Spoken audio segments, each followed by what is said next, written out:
Year 10 and 11, welcome to your analysis of London by William Blake in preparation for your AQA English Literature poetry exam. The poet. William Blake was a poet and artist who specialised in texts which shone a light on people, institutions and issues. He rejected established religion for various reasons. One of the main ones was the failure of the established church to help children in London who were forced to work. Blake lived and worked in the capital, so was arguably well placed to write clearly about the conditions people who lived there faced.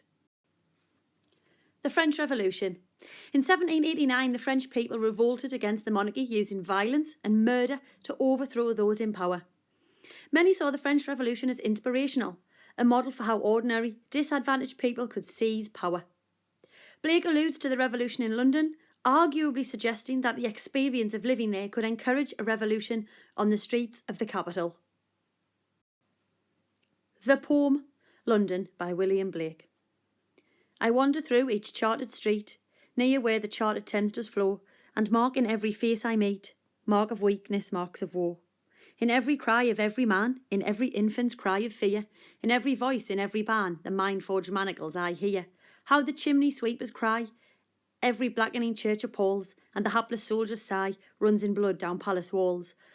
But most through midnight streets I hear how the youthful harlot's curse blasts the newborn infant's tear and blights with plagues the marriage hearse. What is the poem about? London is a very dark place in this poem. We hear about everything that is wrong with the city. We hear about dirt, filth, disease, prostitution, child labour. The institution of marriage is a shambles. Structure. The poem uses regular stanzas, alternate rhyme, enjambment, and for extra challenge, iambic tetrameter. The poem uses regular stanzas and alternate rhyme to symbolise how London is confined, conflicted, and repressed by authority. The alternate rhyme also suggests that the evils of London are cyclical and will persist. The use of enjambment builds up the speaker's anger and frustration. The use of the iambic tetrameter, near where the charted Thames does flow, is used to create a sombre tone under the surface of the poem. The idea that the capital city has been ruined. The idea that the capital city is ruled by a government which has polluted the institution of marriage, forced children to work, and all in all, the place is presented as somewhere unpleasant. The iambic tetrameter creates a durdum type beat under the surface of the poem, and its monotony highlights the ruin of London. Stanza 1 begins with the personal pronoun I. William Blake is wandering through London and telling us his thoughts. As I said earlier, he lived in the capital, so we trust what he tells us.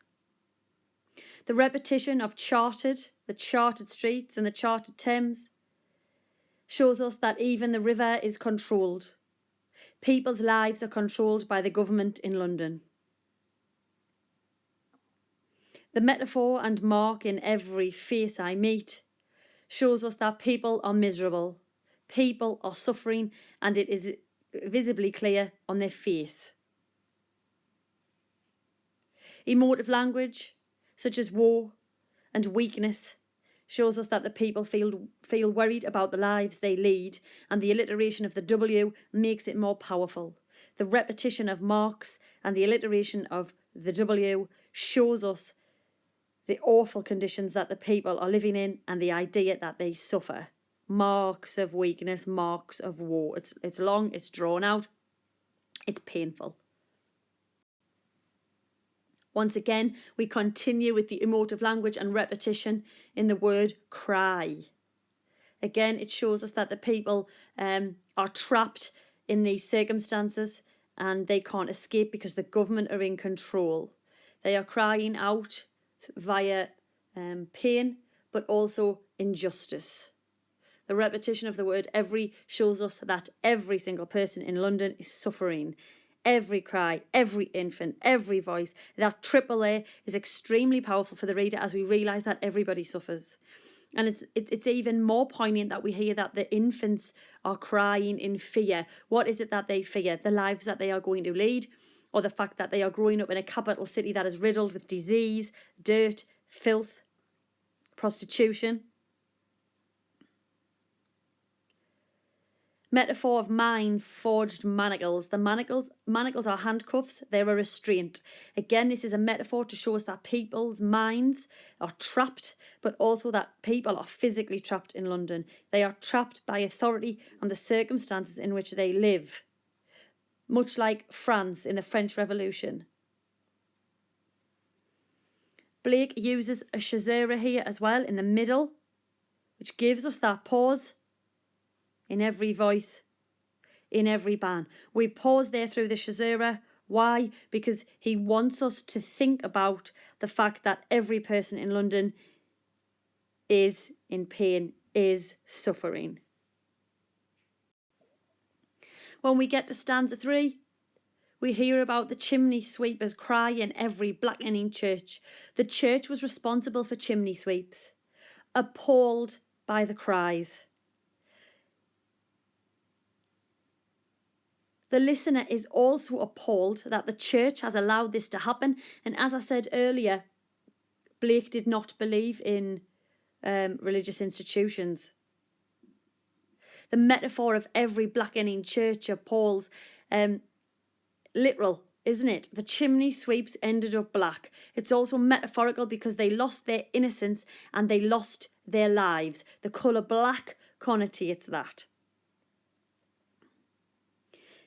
The hapless soldier's sigh. The idea as well that the soldier is hapless. We have a metaphor. Soldier's sigh runs in blood down palace walls.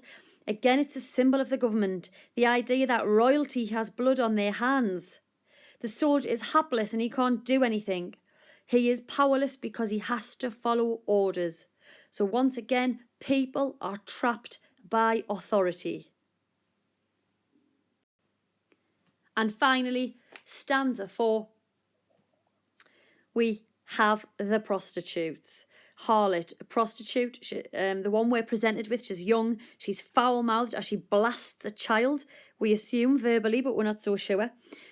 So we've got this idea that children are brought into a corrupt world. The prostitute is responsible for the blight, plague, and the disease which is spread. Just in case you didn't know, blight means to tarnish or to destroy. The prostitute ruins the institute of marriage, and we have an oxymoron of marriage hearse, suggesting that marriage is dead. Is marriage dead because of prostitution? Potentially. Once again, we have our emotive language here in infants, tear, blights with plague, and then obviously marriage hearse there. The massive oxymoron, metaphorical because it's the death of marriage to finish with.